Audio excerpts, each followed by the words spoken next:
ওয়ালাইকুম আসসালাম। এবার তোমরা বলো তো, ভাষা কাকে বলে? আমাদের মনের ভাব প্রকাশের জন্য যে অর্থপূর্ণ কথা বলি তাকে ভাষা বলে। আচ্ছা, বাংলা ভাষা কাকে বলে বলো তো? আমাদের দেশের মানুষ যে ভাষায় কথা বলে তাকে বাংলা ভাষা বলে। আচ্ছা, মাতৃভাষা কাকে বলে? জন্মের পরে মায়ের মুখ থেকে যে ভাষা শুনি তাকে মাতৃভাষা বলে। আচ্ছা, বাংলা ভাষার রূপ কয়টি বলো তো? দুইটি। কি কি? সাধু ভাষা ও চলিত ভাষা। সাধু ভাষা ও চলিত ভাষা। এবার বলো, ব্যাকরণ কাকে বলে? বাংলা ব্যাকরণ কাকে বলে?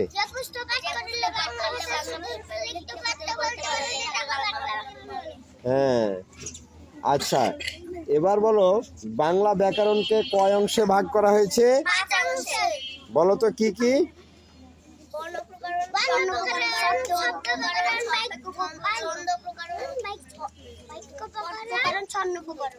আচ্ছা, তোমরা একে একে বলো। আগে ইসমাইল বলো তো, ব্যাকরণ কয় অংশে ভাগ করা হয়েছে? কি কি?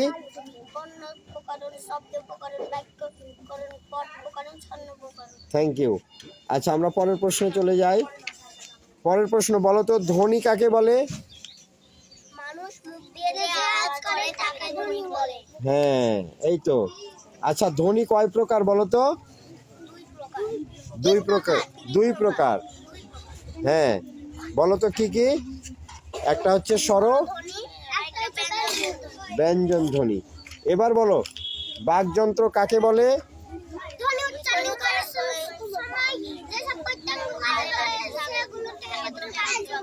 সেগুলোকে একত্রে বাকযন্ত্র বলে। আচ্ছা, এবার বলো তো দেখি, যোগ কাকে বলে?